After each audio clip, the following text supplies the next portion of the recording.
No one noticed him anymore. Day after day, people walked by. Smiles for the puppies, laughter echoing through the shelter, but not a single glance toward the quiet kennel at the end of the hall.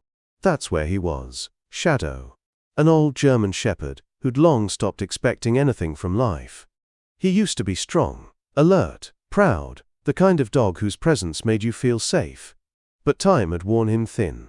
His coat had faded, his body slowed, and the spark in his eyes had dimmed to a quiet flicker. Now, he just lay there. Silent. Still. The shelter buzzed with noise. Barking, footsteps, voices calling out names. But in that dark corner, there was only silence. He didn't bark anymore. Didn't eat much. Didn't even lift his head when someone passed. Because hope hurts most when it keeps coming and going. So he stopped waiting. He stopped hoping. Until one ordinary Saturday, everything changed. That morning smelled faintly of rain. The hallways were alive with sound, laughter, excitement, the metallic rattle of kennels. And that's when they walked in. Clara Carter, calm, guarded, and beside her, her 8-year-old daughter, Emma.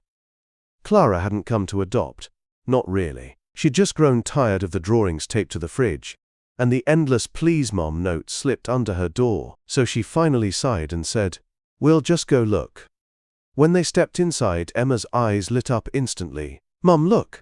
This one's so cute!" she squealed, reaching toward a golden puppy bouncing at the bars. Clara smiled faintly, staying a few steps behind, arms folded.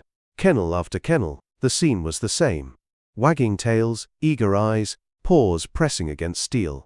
And then, Emma stopped. Her laughter faded. She tugged her mother's sleeve and pointed toward the dark corner. "Mum," she whispered, "why isn't that one barking?" Clara leaned forward, squinting into the dim light. There, lying motionless on a worn-out blanket, was Shadow. His eyes were open but distant. Not sad, just empty. Before Clara could speak, a soft voice came from behind.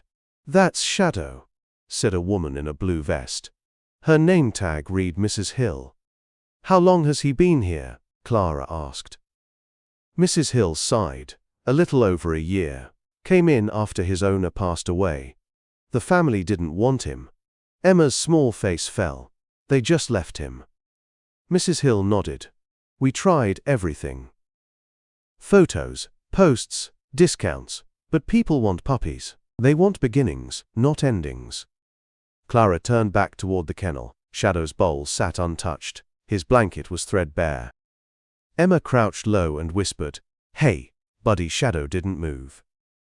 Mrs. Hill lowered her voice. "He used to wag his tail, used to sit up when people came by. But after a while, he just stopped trying." For a moment, no one said a word. Then Emma pressed her fingers gently against the bars. "I think he's still waiting," she said softly. Clara opened her mouth, but nothing came out. "Can I try?" Emma asked. "Try what?" Clara murmured. "I just want him to know I see him." She left her hand there. Still, patient. Shadow didn't move. Then slowly, his nose twitched. His eyes shifted. Just slightly. He saw her. It wasn't much, just a flicker. But it was enough. For the first time in months, something inside him stirred. Mrs. Hill whispered, "Would you like to meet him?" Clara hesitated, then nodded. "Just for a few minutes," Mrs. Hill sighed. "He hasn't gone outside in weeks, but we can try." The latch clicked open. The sound echoed softly down the hall. "Hey, buddy," Mrs. Hill said gently. "We're just going for a walk."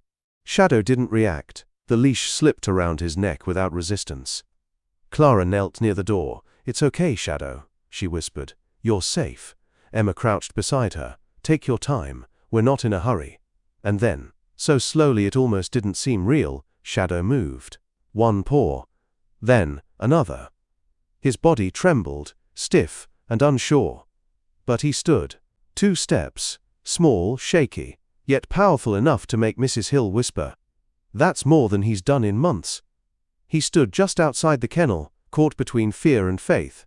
Clara watched, her voice barely audible. He's been trying to survive, she said. But no one's given him a reason to live again. Mrs. Hill nodded quietly. Senior dogs are hard. People want joy, not grief. They want beginnings, not goodbyes. Clara's eyes softened. Maybe they don't need to bounce back, she murmured. Maybe they just need a soft place to land. Mrs. Hill blinked. Are you saying? Clara smiled faintly. I'm saying, I want to take him home, Emma gasped. Really? Mom. Clara nodded. He's old. He's tired. But he's not invisible. For the first time in years, Shadow lifted his head. Just slightly, but his eyes glimmered. The drive home was quiet. The road wound through golden light, the car humming softly. Shadow lay curled in the back seat, head resting on an old blanket. Clara glanced at him in the mirror every few seconds. Something about his stillness broke her. Not out of pity, but understanding.